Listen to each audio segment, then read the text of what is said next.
কষ্টের ছেলে, অনেক কষ্ট করে বড় করছি আমি মা। কিছু কথা বলার জন্য আসছি, আমি ভাইরাল হওয়ার জন্য আসিনি। আমি আসছি কিছু মনের কথা বলার জন্য, মনের কিছু কষ্ট শেয়ার করার জন্য।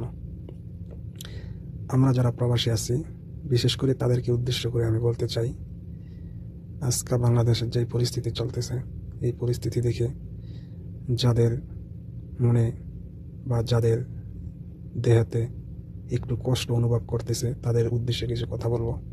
দেখেন, আজকে আপনারা যারা প্রবাসী আছেন, তারা হয়তো দেশের পরিস্থিতি সকলেই দেখতেছেন, হয়তো ভাবতেছেন যে দেশে এগুলা কী চলতেছে।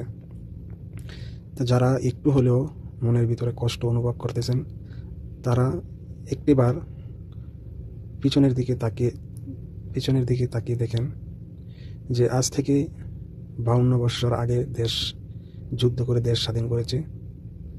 তো 52 বছর আগে দেশ স্বাধীন হওয়ার পর আজকে 52 বছর পরে এসে যখন তারা সেই যুদ্ধকে কেন্দ্র করে তারা মুক্তিযোদ্ধার এক চেতনা জারি করে তারা দেশে চলাফেরা করতেছে এবং সকল জায়গায় তারা মুক্তিযোদ্ধা বলতেছে।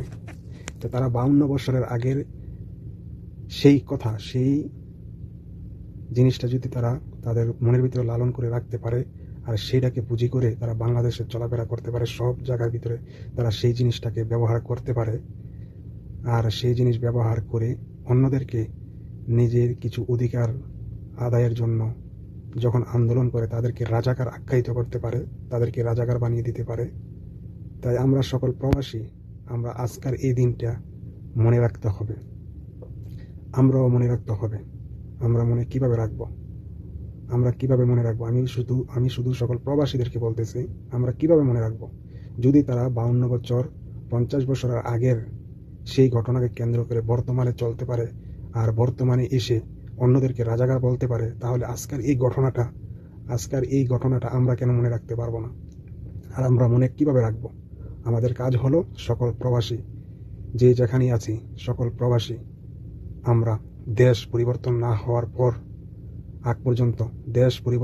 হওয়ার পর্যন্ত আমরা দেশে টাকা ব্যাংকের মাধ্যমে পাঠাবো না। কি হবে? আপনি দেশকে সচল করলে আপনার কি হবে? আপনার এই কষ্ট করতেই হবে। তাই তাদেরকে দাঁত ভাঙা জবাব দেওয়ার জন্য আমি সকল প্রবাসীদেরকে বলতে চাই, আপনারা এখন প্রতিজ্ঞা করেন, যতদিন না তারা সেই মুক্তিযোদ্ধার বলি তাদের মনে রেখে আর অন্যদেরকে রাজাকার বলে আখ্যায়িত করে দেশে চলাফেরা করবে রাজার বাদশার মতন, এটা হতে দেওয়া যাবে না। আপনারা জেগে উঠুন, সকল প্রবাসী জেগে উঠুন। আমি শুধু এই কথাগুলো আপনাদের মনে জাগ্রত করার জন্য বলতেছি, আমি কোনো ভাইরাল হওয়ার জন্য বলিনি। যদি ভাইরাল হওয়ার জন্য বলতাম তাহলে আমার ফেসটা আপনারা দেখতে পারতেন। আমি শুধু আমার মনের কষ্টগুলো আপনাদেরকে জানানোর জন্য এই কথাগুলো আপনাদের কাছে শেয়ার করলাম। আমি শুধু সকল প্রবাসীদেরকে বলতেছি, আপনারা এত কষ্ট করে আজকে 2 দিন যাবৎ আপনাদের ফ্যামিলির সাথে কথা বলতে পারতেছেন না, আপনাদের সন্তানদের সাথে কথা বলতে পারতেছেন না, এটাকে আপনারা কি মনে রাখতে পারবেন না? আপনাদের মনে রাখতে হবে। তারা যদি 50 বছরের আগের সেই যুদ্ধকে কেন্দ্র করে বর্তমানে সেই কথাগুলোকে ব্যবহার করে সাধারণ ছাত্রছাত্রীদের ওপর গুলি করতে পারে, তাদেরকে লাঞ্ছনা করতে পারে, তাহলে আমি আর আপনি কেন পারবো না? হ্যাঁ, আমাদেরকে প্রতিজ্ঞা করতে হবে, দেশ পরিবর্তন না হওয়া পর্যন্ত আমরা দেশে ব্যাংকের মাধ্যমে টাকা পাঠাবো না। যাক, দেশ গোল্লায় যাক।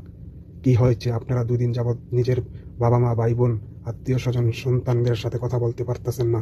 আপনাদের কি হয়েছে? কিছুই হয় নাই, কিছু হয়নি, কিন্তু মনের ভিতরে কষ্ট, আপনাদের কষ্ট চাপা দিয়ে রাখতে হচ্ছে। তাই প্রতিজ্ঞা করুন। আর আমার কথাগুলো যদি ভালো লাগে, সকলকে শেয়ার করে এই কথাগুলো শোনার জন্য আপনারা শেয়ার করে দিবেন। আর ভুল হলে আমার কথা যদি কোথাও ভুল হয়, আপনারা ভুলটা সংশোধন করে বুঝে নেবেন আমার সেই মনের কথা। আমি কখনো লাইভে আসিনি, আমি কখনো এই সমস্ত কথা বলার জন্য আমার তেমন একটি আমি আজকে প্রথম লাইভে এসে এই ব্যাপারে কথা বলতেছি, অনেক কষ্ট থেকে কথা বলতেছি। আজকে লিখতে গেলে লিখতে পারি না, বলতে গেলে বলতে পারি না, যার জন্য আজ কষ্টকে উপেক্ষা করে শুধু এই কথাগুলো আপনাদের মনের ভিতরে জানানোর জন্য, জাগ্রত করার জন্য আমি এই লাইভটা করলাম। সকলেই এই লাইভটি শেয়ার করে দেবেন এবং এখন থেকে প্রতিজ্ঞা করেন, যতদিন না পর্যন্ত আমার দেশ 100% স্বাধীন হবে ততদিন পর্যন্ত আমরা দেশে ব্যাংকের মাধ্যমে টাকা পাঠাবো না। শুধু আমাদের ফ্যামিলিতে আমরা যা খরচ লাগবে, যা কিছু লাগবে আমরা দেব। কি পাবেন আপনি? কি পেয়েছেন? আপনি দেশে যান, এয়ারপোর্টে আপনার কোনো সম্মান নেই, কোনো কিছু নেই, আপনাকে কামলা বলে আখ্যায়িত করে। সকল প্রবাসী যে যেখানে আছেন সকলকে আমার এই কথাগুলো মানার জন্য বিশেষভাবে অনুরোধ করছি এবং সকলকে শেয়ার করে জানিয়ে দেওয়ার জন্য অনুরোধ করছি। বিন্দু পরিমাণ যদি একটু কষ্ট লেগে থাকে আজকের এই 2024 সালের ঘটনা, তাহলে আপনারা আজকেই প্রতিজ্ঞা করুন, দেশ পরিবর্তন না হওয়ার পর্যন্ত আমরা দেশে ব্যাংকের মাধ্যমে টাকা পাঠাবো না। এটি প্রতিজ্ঞা করে আপনারা আপনার মনকে শক্ত করে রাখুন যে 50 বছরের আগের কথা যদি তারা তাদের মনে রেখে অন্যদেরকে রাজাকার বলে আখ্যায়িত করতে পারে আর তাদেরকে মুক্তিযোদ্ধা আখ্যায়িত করে সকলেই রাজা বাদশার মতন চলাফেরা করতে পারে, তাহলে আমরা প্রতিজ্ঞা করলাম এখন থেকে এই প্রবাসীর টাকা আর ব্যাংকের মাধ্যমে পাঠাবো না।